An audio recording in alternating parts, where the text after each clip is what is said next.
म्हणजे रानडे जेव्हा मृत्यू पावलेत 100 वर्षांच्या नंतर त्यांच्या जन्मदिनानिमित्ताने बाबासाहेब आंबेडकरांना एका सभेत बोलावलं आणि रानडेविषयी बोलायला सांगितलं, तेव्हा बाबासाहेब आंबेडकर या तिघांनाही पाहिलं नव्हतं. तिघांना म्हणजे रानडेंना पाहिलं नव्हतं, परंतु रानडे गांधी आणि जिना सोबत तर बाबासाहेबांचा संबंध होता. परंतु रानडे, गांधी आणि जिना या तिघांची तुलना त्यांनी त्या भाषणात केली. त्यात कार्यकर्ता, महापुरुष, महामानव, नेता, संघटना या पद्धतीच्या सर्व त्यांनी त्या गोष्टी तिथं मांडल्यात. मित्रांनो, आता आपले कार्यकर्ते त्यांनी पुण्यापासून तर कांशीरामजींच्या प्रवासाविषयी डिफेन्समध्ये असताना पासूनचा मांडण्याचा प्रयत्न केला, त्यांनी मांडला. मला इथं काही भाषण करायचं नाही, कारण इथं जी मंडळी आहे उपस्थित, चंद्रपूर जिल्हा हा तसा या चळवळीचं विदर्भातलं मोठं केंद्र समजलं जातं. कांशीरामजींची 2003ची शेवटची सभा या ठिकाणी झाली. त्यानंतर मग महाराष्ट्रात सभा झाल्या नाही आणि मग इथून ते हैदराबादला गेले आणि त्यांना ब्रेन स्ट्रोक झाला आणि 2003ला ब्रेन स्ट्रोक आल्यावर 2006ला त्यांचं निधन झालं. कांशीरामजींची आपण जयंती साजरी करतो. ज्या महामानवांची जयंती साजरी करतो त्यांच्याबाबत अनेक गैरसमज मोठ्या प्रमाणात समाजामध्ये आहेत आणि तोही समाज साधारणतः बौद्ध समाजात मोठ्या प्रमाणात गैरसमज आहेत, अनेक प्रश्न आहेत. याच्यावर माझ्या मते थोड्याशा काही या अँगलनी चर्चा झाल्या पाहिजे. कांशीरामजींचं कार्य अनेकांना माहिती आहे, परंतु पहिला तर आरोप होतो की रिपब्लिकन पक्षाला संपवण्याचं काम केलं कांशीरामजींनी, असा पहिला एक आरोप होतो. मान्यवर कांशीराम साहेबांनी नेहमी सांगितलं, 1971ला पुण्यात असताना रिपब्लिकन पक्ष आणि काँग्रेस यांचं अलायन्स झालं. त्या अखिल भारतीय रिपब्लिकन पक्षाला पंढरपूरची एक जागा मिळाली आणि म्हणजे 520 जागा काँग्रेसने लढवल्या. त्यावेळेस खासदारांच्या 521 जागा होत्या. म्हणजे आणि ती युती झाल्यावर गाडगेबाबा धर्मशाळेतून मोहनधारी या काँग्रेसतर्फे आणि दादासाहेब भाऊराव गायकवाड हे रिपब्लिकन पक्षाच्या वतीनं बाहेर आले आणि गांधी आंबेडकर युती हो गई असं म्हणाले. तर तेव्हा कांशीरामजी पुण्यात असल्यामुळं ते त्या सभेला, त्या युतीच्या त्या पब्लिकमध्ये होते आणि पब्लिकमधून त्यांनी हे ऐकलं की बाबासाहेबांची किंमत 1 आणि गांधीची किंमत 520. मग हे कांशीरामजीला पटलं नाही. म्हणजे हे लक्षात घ्या, कांशीरामजींनी पक्ष कधी काढला? 1984ला. 1971ला ही स्थिती होती की रिपब्लिकन पक्षाचा एकही आमदार खासदार नव्हता आणि त्यानंतर एका खासदारासाठी अलायन्स केलं आणि तीही पंढरपूरची जागा पराभूत झाली. लक्षात घ्या, म्हणजे रिपब्लिकनकडे त्यावेळेपर्यंत काहीच नव्हतं, जे कांशीरामजींनी संपवलं म्हणून जे आरोप करतात. आता कांशीरामजींनी 84ला मग रिपब्लिकन पक्षाची स्थापना केली. आता सुरुवातीला आमचे सहकारी बोलले, मी इथे जेव्हा बसलो अर्धा तास, तेव्हा मान्यवर कांशीरामजींचं भाषण इथं सुरू होतं. ते भाषण जरी मला वाटते की या संपूर्ण सर्व लोकांनी जरी ऐकलं आणि ते भाषण इतकं अप्रतिम आहे की ते भाषण सर्वीकडे जर व्हायरल झालं तर खरंच समाजात नवचैतन्य येईल आणि जे काही कन्फ्युजन आहे ते दूर होईल. तर कांशीरामजींनी डिफेन्समध्ये, म्हणजे कांशीरामजी 29 वर्षाचे असताना ड्युटीवर लागलेत. म्हणजे बाबासाहेबांचं निधन झालं 56ला. बाबासाहेबांविषयी कांशीरामजीला माहिती नाही. पंजाबच्या चांभार समाजातले पूर्वीचे, ज्यांनी 300 वर्षापूर्वी धर्मांतर केलं, त्या शीख धर्मात त्यांचा परिवार परिवर्तित झाला. म्हणजे ते शीख धर्माचे सधन परिवार असल्यामुळे त्यांच्यावर अन्याय अत्याचार होत नव्हते. BSc शिक्षण झालं. त्यानंतर पुण्याला डिफेन्समध्ये सायंटिस्ट म्हणून नोकरी लागली. त्या दरम्यान आंबेडकर जयंती, बुद्ध जयंतीच्या सुट्टीवरून वाद झाला आणि मग कांशीरामजींनी त्यात पुढाकार घेतला. त्या दिवसापर्यंत कांशीरामजीला वयाच्या 30व्या वर्षापर्यंत बाबासाहेबांविषयी काही माहीत नव्हतं. हे स्वतः कांशीरामजी कबूल करतात. आणि जातीय निर्मूलन हे न झालेलं भाषण, लाहोरच्या जातपात तोडक मंडळापुढे न झालेलं भाषण जे बाबासाहेब आंबेडकरांनी छापलं, ते छापलेलं भाषण कांशीरामजी वाचतात आणि मग त्यांना वाटतं की या माणसांचे विचार फार महत्वाचे आहेत, महान आहेत आणि या विचारासाठी आपण कार्य केलं पाहिजे. त्या दिवशी ते निर्णय घेतात की मी आता लग्न करणार नाही, स्वतःची संपत्ती गोळा करणार नाही, घरी जाणार नाही, कोणाच्या मैतीमध्ये किंवा विवाहात जाणार नाही आणि एवढंच नव्हे तर मी माझं संपूर्ण जीवन आता हे समाजासाठी अर्पण करेल. आणि त्या दिवसापासून वयाच्या 30व्या वर्षापासून निघालेला कांशीरामजी, तुम्हाला माहित असेल, मृत्यूपर्यंत त्यांनी ते सर्व पथ्य पाळलीत. घरचे अनेकांचे लग्न झाले, त्यांचे वडीलही मरण पावले, पण ते कधी मैतीमध्ये लग्नामध्ये गेलेले नाहीत. त्यांनी आपली संपत्ती जमवली नाही. मग त्यांनी कर्मचाऱ्यांचं संघटन उभं केलं. 71ला 73ला बामसेफची घोषणा केली. 78ला बामसेफ स्थापन केली. कर्मचारी एकत्र झाल्यावर त्यांच्या लक्षात आलं की नुसतं कर्मचारी सिव्हिल कंडक्ट रूल नुसार आंदोलन करू शकत नाही, मात्र त्याच्या मुलं मुली, पत्नी, भाऊ, आई, वडील हे संघर्ष करू शकतात. म्हणून संघर्ष केल्याशिवाय काही मिळत नाही. म्हणून त्यांनी संघर्षासाठी DS4 नावाचा संघर्षशील संघटना उभी केली आणि त्या माध्यमातून त्यांनी मग हा जो संदर्भ इथं येतो पुण्यातल्या काही मंडळींना होऊ शकत नाही, ही जी डोक्यात त्यांच्या भिनलेली जी गोष्ट होती. आणि म्हणून मग कांशीरामजींनी पॉलिटिकल पार्टी बनवण्यापूर्वी 1981ला DS4 बनवल्यानंतर 82 आणि 83ला त्यांनी हरियाणा, पंजाब, दादर नगर हवेली, दिल्ली या ठिकाणी आणि जम्मू काश्मीर या 5 ठिकाणी विधानसभा आणि स्थानिक स्वराज्य संस्थांच्या निवडणुका लढवल्या. म्हणजे BSP 84ला बनली.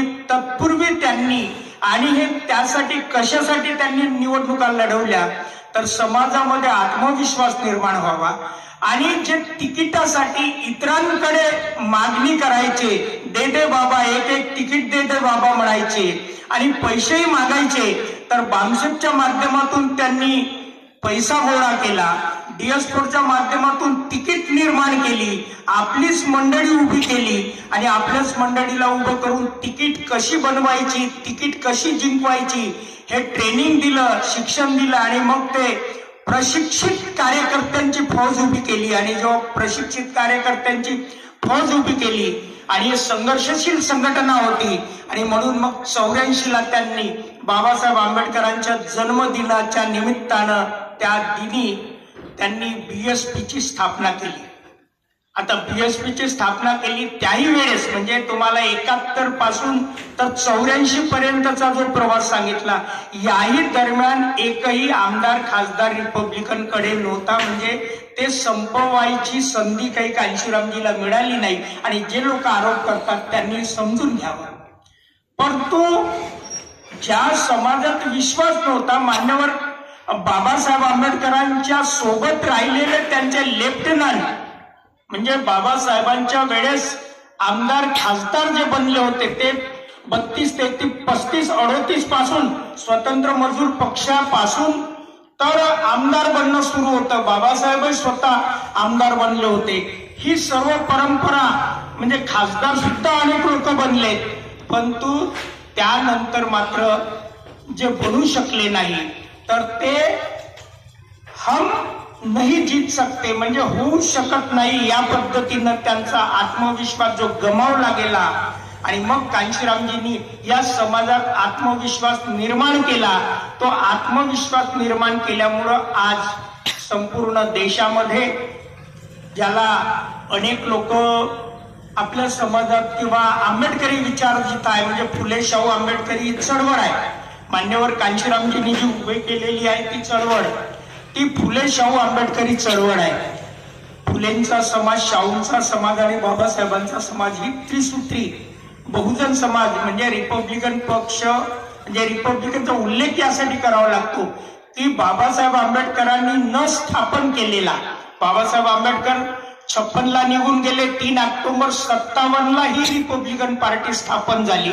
तत्पूर्वी शेड्यूल कास्ट फेडरेशन होती, शेड्यूल कास्ट फेडरेशनचे 9 खासदार राहिले आहेत, 25 आमदार राहिलेले आहेत, परंतु ती सर्व मंडळी काँग्रेसनी विकत घेतली, काँग्रेसच्या गडाला लावली.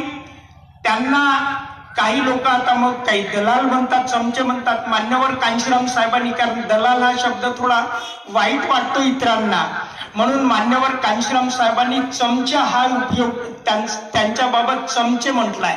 त्यांना म्हणजे जी काँग्रेसची जी हुजुरी करतात त्यांना चमचे, मग शेड्यूल कास्ट मधले चमचे, शेड्यूल ट्राईब मधले चमचे, ओबीसीतले चमचे, असं चमच्यांची जी फौज निर्माण झाली ती झाली 32 पासून. 24 सप्टेंबर 1932 ला जो पुणे करार झाला, पुणे कराराचा जेव्हा मान्यवर कांशीराम साहेबांनी विरोध केला तेव्हा त्याचा धिक्कार केला.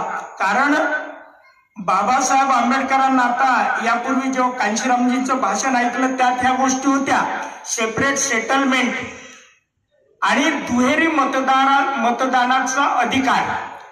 काँग्रेस म्हणजे राऊंड टेबल कॉन्फरन्स मध्ये बाबासाहेब आंबेडकरांनी ज्या गोष्टी मिळवून घेतल्या त्या गोष्टी हिसकण्याचं काम, त्या हिसकावून घेण्याचं काम, त्या बर्बाद करण्याचं काम, ज्याला मोहन करमचंद गांधी म्हणतात, त्या मोहन करमचंद गांधींनी ते घडवून आणलं आणि मग त्यातून तो पुणे करार झाला. ज्या पुणे करारामुळं आज पार्लमेंटमध्ये 141 खासदार आहेत.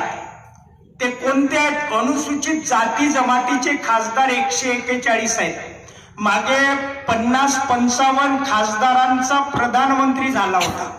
आज 141 खासदार असूनही त्यांची हालत काय आहे? तर बाबासाहेब म्हणायचे की बांधे हुए बैल, कांशीराम साहेब चमचे म्हणतात, बांधे हुए बैल म्हणजे ते त्यांच्या दावणीला बांधलेले आहे. तुम्ही एखाद्या मार्केटमध्ये जर गेले, म्हणजे बैल बाजार असतो, बैलांचा बाजारही भरतो, तिथं तर खुट्याला बांधलेले बैल असतात आणि मालक जी किंमत सांगाल, जो घेणारा असतो तो तेवढे पैसे देऊन त्या हिशोबाने त्याला विकत घेतो. बांधलेला बैल तो स्वतः निर्णय नाही घेत, त्याचा मालक निर्णय घेतो. तरी 141 जे बैल आहेत पार्लमेंटमध्ये, जे निवडून गेलेले अनुसूचित जाती जमातीचे प्रतिनिधी म्हणून जे निवडून गेले, ते अनुसूचित जाती जमातीचे प्रतिनिधी नसून काँग्रेस, बीजेपी आणि कम्युनिस्टांचे प्रतिनिधी आहेत.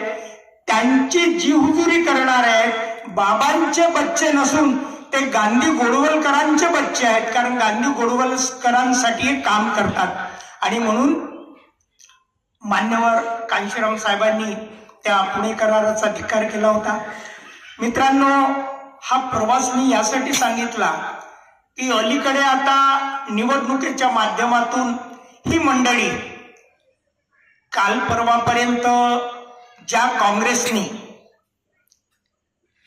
आज म्हणजे आजची तुलनात्मक होईल, आज बाबासाहेब डोक्यावर घेऊन काँग्रेसवाले फिरत आहेत, बाबासाहेबांचं संविधान डोक्यावर घेऊन फिरत आहेत. आता भाजपवाले ज्याला पप्पू म्हणतात तो खरंच पप्पू सारखा काल परवा एक स्टेटमेंट देऊन वागला. म्हणजे आता बसपाही त्याला पप्पू म्हणायला मागे पाहत नाही, यासाठी की तो पप्पू पेक्षाही लहान बच्चा झालाय. ज्या संविधानाची ऐशी तैशी करण्याचं काम त्यांची सत्ता असेपर्यंत काँग्रेसवाल्यांनी केली, ते संविधानाचे रक्षक आहोत आणि संविधान वाचवायसाठी आम्ही पुढे आलो आहोत म्हणून सांगतात. ज्या बाबासाहेब आंबेडकरांना 1952ला त्याच्या पूर्वीचा जर इतिहास पाहिला तर संविधान सभेच्या जेव्हा निवडणुका झाल्या, संविधान सभेच्या निवडणुकीत बाबासाहेब आंबेडकरांसाठी कुठेही एकही जागा अशी शिल्लक नव्हती. एक तर यांनी काही लोक नॉमिनेट केले होते काँग्रेसवाल्यांनी, पण बाबासाहेबांसाठी एकही जागा इथं शिल्लक नव्हती. आणि म्हणून बाबासाहेब आंबेडकरांना बेंगालमध्ये जावं लागलं आणि बंगालमधून बाबासाहेब आंबेडकर संविधान सभेत निवडून गेले. संविधान सभेत ज्या चांडाळ म्हणजे तुमच्या चंद्रपूर जिल्ह्यामध्ये ती मंडळी जास्त आहे, ज्याला त्यावेळेचे चांडाळ म्हणायचे, आता नमोशूद्रा म्हणतो, ती नमोशूद्रा मंडळी इथं चंद्रपूर जिल्ह्यात महाराष्ट्रात तरी सर्वात मोठ्या संख्येनं आहे. हे मल्लिक, विश्वास, दास वगैरे ही जी पोद्दार वगैरे ही जी मंडळी आहे ती चांडाळ समाजाची मंडळी, ज्यांना आता नमोशूद्रा म्हटलं जातं.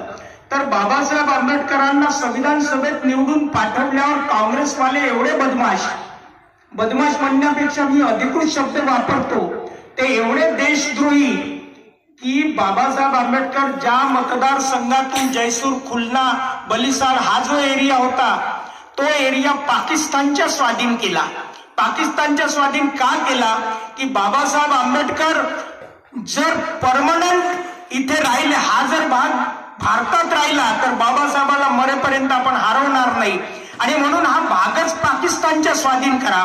बरं, भारत पाकिस्तानची फाळणी झाली तेव्हा एक क्रायटेरिया होता, जिथं 60% हिंदू असतील ते 60% हिंदू भारतात ठेवा आणि 60% मुस्लिम ज्या एरियात असतील ते पाकिस्तानमध्ये द्या. हा क्रायटेरिया असताना 80% हिंदू, कारण हा चांडाळ हा जो नमोशूद्रा समाज हा हिंदूमध्ये मोडतो तत्कालीन, तर हा 80% हिंदू बहुल एरिया असूनही तो भाग पाकिस्तानच्या स्वाधीन केला. म्हणजे हा देशद्रोह ज्या गांधी नेहरूंनी केला, काँग्रेसवाल्यांनी केला, त्यांना आता मात्र बाबासाहेब महान वाटायला लागले. मित्रांनो, बाबासाहेब आंबेडकरांचं सदस्यत्व रद्द झालं, त्यानंतर इंग्रजांचं प्रेशर आलं बाबासाहेबांना, तुम्ही एकतर संविधान सभेत निवडून पाठवा, अन्यथा तो तोडलेला भाग भारतात ठेवा. मग नाईलाजानं काँग्रेसवाल्यांना पुण्याच्या जयकराला राजीनामा द्यायला सांगून तिथून संविधान सभेत गेले. संविधान बनवलं. संविधान बनवताना अनेक अडचणी आल्या. बाबासाहेब आंबेडकरांनी संविधान हे आपल्या मर्जीनं खूप काही बनवलं नाही, परंतु जेवढं काही बनवता आलं, जेवढं काही त्यात गोष्टी टाकता आल्या त्या टाकल्या. आणि म्हणून पहिलं भाषण संविधान देताना ते म्हणाले, one man one vote one value, म्हणजे एक व्यक्ती एक मत आणि एक मूल्य, हा अधिकार तुम्हाला राजनीतीमध्ये समता आम्ही दिली, परंतु सामाजिक आणि आर्थिक मध्ये विषमता आहे.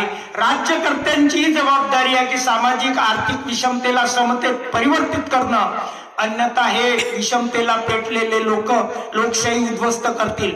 मित्रांनो, ते लोकशाही तर उद्ध्वस्त झाली नाही, कारण आता ईव्हीएम ची लोकशाही आहे. तुम्हालाच उद्ध्वस्त केलं त्यांनी, लोकांना उद्ध्वस्त केलं आणि ईव्हीएम ची लोकशाही आणली. आणि ईव्हीएम मुळे काय काय गोष्टी ते करतात हे तुम्हाला सर्वांना माहिती आहे. आता ही हळूहळू हुकुमशाहीकडे वाटचाल सुरू आहे. आणि म्हणून हे असताना मी दोन गोष्टी सांगत होतो की काँग्रेसवाल्यांनी ज्या गोष्टी बाबासाहेब आंबेडकरांचा पदोपदी अपमान केला, संविधानाचा अपमान केला, राबवलं नाही, त्याला कंटाळून लोकांनी काँग्रेस नालायक आहे म्हणून भाजपकडे वळले आणि भाजपला सत्तेत आणलं. मग भाजप त्यापेक्षा महानालायक निघाली. म्हणजे काँग्रेस ही चोर होती तर बीजेपी ही डाकू ठरली. म्हणजे यांनी लहान लहान भुरट्या चोऱ्या केल्या, यांनी मोठे मोठे डाके टाकले. म्हणजे आणि म्हणून मग मान्यवर कांशीराम साहेब बोलायचे की हे एक नागनाथ आहे तो एक सापनाथ आहे. आणि म्हणून बहुजन समाज पार्टीच्या वतीनं जेव्हा मधात समाजातली दलाल मंडळी, काँग्रेसची जीव उजुरी करणारी मंडळी, नाम बाबा का लेनेवाली मंडळी जय भीम म्हणायची आणि आतून जय गांधीचं काम करायचं, ही बापूवाली मंडळी मग समाजात सांगत सुटली की आता भाजपवाले जास्त बदमाश आहेत, हे तर आता संविधानच संपवायला निघाले. आणि म्हणून मग दगडापेक्षा वीट मऊ ही भुलथाप देऊन या समाजाला मूर्ख बनवण्याचं काम आपल्यातली काही दलाल मंडळी करते आहे, ते मात्र आपण समजून घेतलं पाहिजे. कारण काँग्रेसनी 60-62 वर्ष त्यांच्या हातात सत्ता असताना त्यांना ते हवं ते काही करू शकले नाही. शेड्यूल कास्ट शेड्यूल ट्राईबचं जे उत्थान करायचं होतं ते मंडल कमिशनचं तुम्हाला माहित असेल, ओबीसीलाही पाहिजे त्या गोष्टी डेव्हलप करू शकले नाही. मग भाजपवाल्यांचं सरकार आलं, भाजप त्याहीपेक्षा वरचढ निघाले. मग आता तिसरा एक पर्याय येतो की काँग्रेसवालेही तसे, बीजेपी वालेही तसे. मग आता तिसरा कोणी पर्याय शोधणार नाही का? मग तिसरा जर पर्याय शोधायचा असेल तर राष्ट्रीय स्तरावर बहुजन समाज पार्टी हा तिसरा पर्याय आहे. म्हणजे मी म्हणत नाही इलेक्शन कमिशनचे जे रिपोर्ट्स आहेत, कारण राष्ट्रीय पक्ष कसा बनतो, काही लोक रात्री पार्टी स्थापन करतात, 11 लोकांची कमिटी बनवतात, इलेक्शन कमिशनकडे देतात आणि म्हणतात आमची पार्टी राष्ट्रीय पार्टी आहे. राष्ट्रीय पार्टीसाठी एका राज्यात 4% मतदान घ्यावं लागतं, आता 6 झालं. अशी एका राज्यापुरती प्रादेशिक पार्टी बनवायची असेल तर 6% मतं झालेल्या व्हॅलिड मतांच्या तुलनेत घ्यावं लागतात. रिपब्लिकन पक्षाचा एकही गट प्रादेशिक पार्टी सुद्धा म्हणून दर्ज नाही. मग प्रादेशिक पार्टी म्हणून दर्ज झाली तर त्याला सिंबल मिळते, म्हणून एकाही पक्षाकडे सिंबल नाही. अशी 4 राज्यात 4% आता झालेल्यानुसार 6% मतदान ज्या पक्षाला मिळेल तो पक्ष राष्ट्रीय पक्ष होतो. आणि अशा पद्धतीनं बसपा अनेक राज्यात मान्यता प्राप्त मतांच्या तुलनेत असल्यामुळं या पक्षाला राष्ट्रीय पक्षाचा दर्जा मिळाला, त्याचं सिंबल हत्ती मिळालं. बाबासाहेब आंबेडकरांचा निळा झेंडा होता, तो निळा झेंडा या पक्षाकडे आहे. आणि म्हणून आपण सांगितल्यानुसार की मान्यवर कांशीरामजी साहेब हा जो तिसरा पर्याय ज्यांनी उभा केला, त्याला पहिला पर्याय म्हणून तुम्हाला आता स्वीकारायचा आहे. आणि हे जर नाही स्वीकारलं तर बीएसपीचं काही बिघडणार नाही. मान्यवर कांशीरामजीचं नाही बिघडलं, बहीण मायावतीजीचं नाही बिघडणार. बहीण मायावतीजी 4 वेळा मुख्यमंत्री राहिल्या आहेत. आता त्यांना खूप काही गरज आहे सत्तेची अशातला भाग नाही. परंतु बाबासाहेब आंबेडकर काय बोलले होते? बाबासाहेब आंबेडकर जेव्हा आम्हाला घरं नव्हते त्यावेळेस जा आणि आपल्या घराच्या भिंतीवर लिहा की तुम्हाला शासनकर्ती जमात बनायची आहे. म्हणजे घराला भिंती नव्हत्या तेव्हा तुम्हाला लिहायला सांगितलं. आज आमचे बंगले आहेत. मग आज तर आमचे बंगले आहेत ना, आणि आमचे जर बंगले आहेत तर आम्ही आता घरावरही लिहिलं पाहिजे ना, स्वतःच्या मनातही ठरवलं पाहिजे की आम्हाला या देशाची शासनकर्ती जमात बनायची आहे. त्यानंतर बाबासाहेब आंबेडकरांनी एक स्वप्न बघितलं होतं की प्रबुद्ध भारताचं, सर्व भारत बौद्धमय करण्याचं स्वप्न. आता उत्तर प्रदेशचं आपण उदाहरण घेऊ. उत्तर प्रदेशात ज्या काही आपल्या पक्षांनी ज्या ज्या टॅक्टिक्स, राजनीतिक जे काही हतखंडे असतात ते हतखंडे वापरून 4 वेळा, म्हणजे 1 वेळा तर फुल मेजॉरिटीनं स्वबळावर सरकार स्थापन केलं.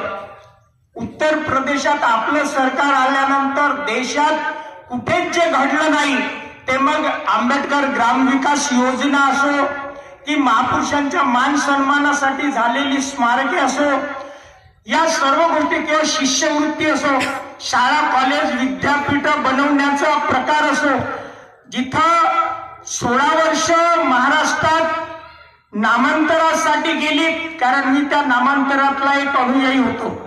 मी 12वीला असताना